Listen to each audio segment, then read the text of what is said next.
延续昨晚的视频，米娜在新家度过了第一个难忘的夜晚。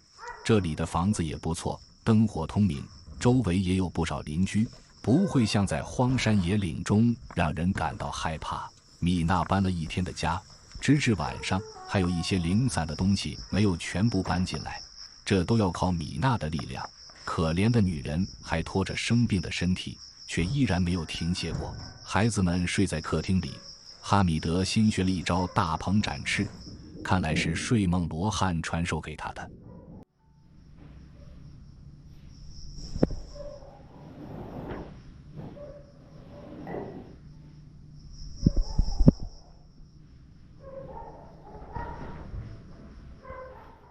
4个孩子都有自己的身姿，他们在新家也睡得很熟，只有米娜一刻都无法停歇下来。米娜搬离新家，放弃辛苦打造的农场，大家第一时间都是不能理解。其实认真看完米娜的视频，还是能够体会米娜的难处。在开放式的农场，外人想来就来，如果来几个像前夫那样图谋不轨的人，米娜还真不能反抗。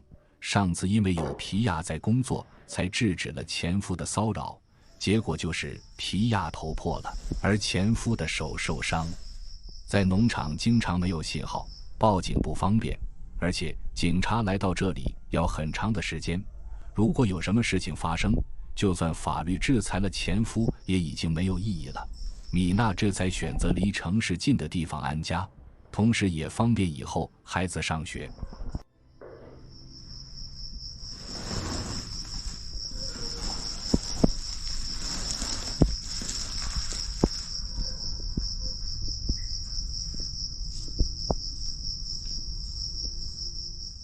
米娜看着孩子睡得很香，她也就安心了。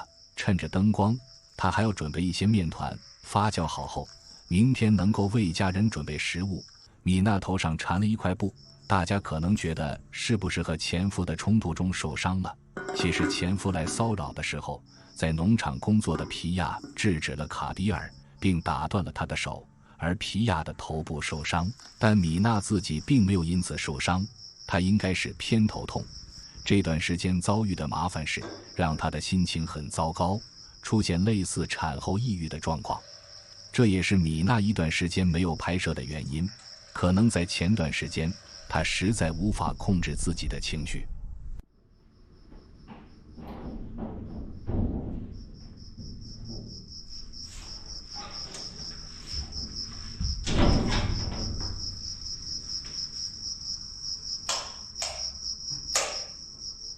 新的一天到来了，新家有高墙铁门，让睡在屋子里的米娜安心不少。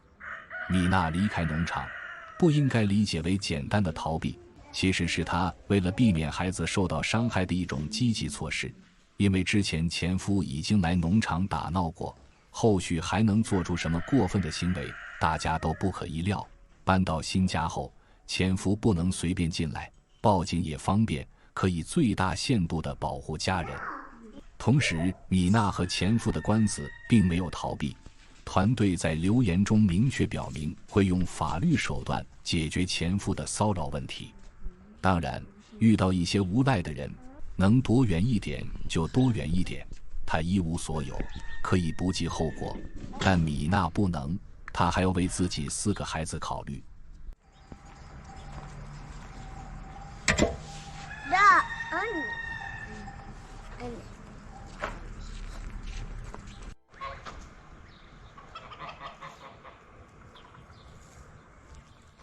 新家也很宽敞，除了不能种植水稻，做其他的事情都挺方便。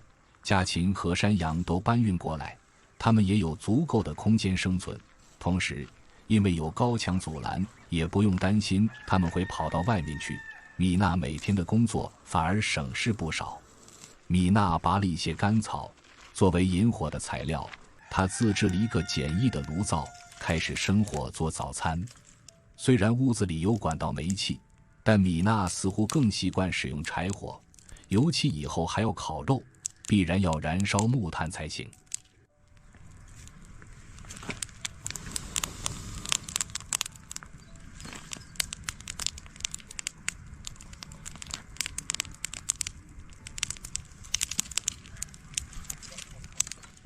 米娜的情绪依然很低落，做事也有一点心不在焉，点燃木柴就用了好一会。有人认为米娜长白头发了，其实并不是，只是包裹了一块白色的头巾。但米娜憔悴的样貌是真实的，在短短的几天时间里，她经历了很多变故。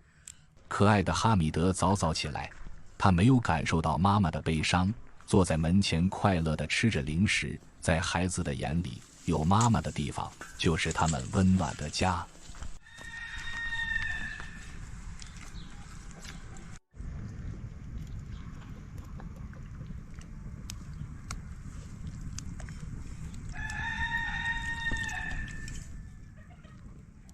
米娜将昨天发酵好的面团加水稀释，准备制作面饼。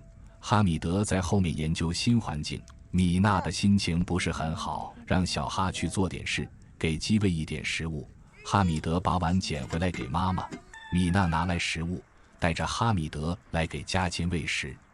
昨天搬家太过匆忙，很多人说没有看到家禽，他们都一起搬过来了。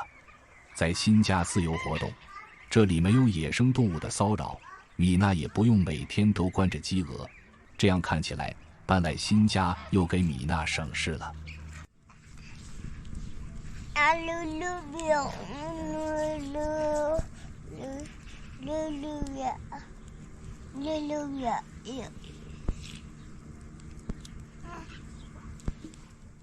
哈米德表示自己也想来尝试一下，好几天没有看到我们的小哈总，就感觉他好像又长大了不少，变得更加独立，而且更会思考问题了。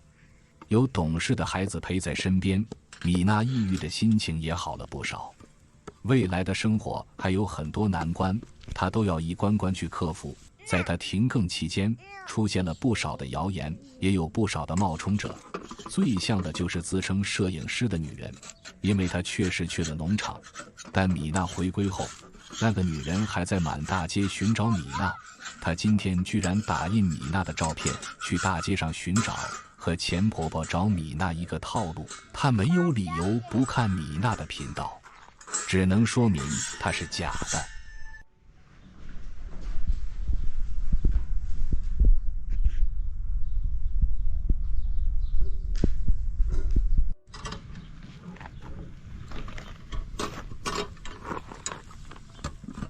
大孩子们估计是昨天搬家累了，到现在还没有睡醒。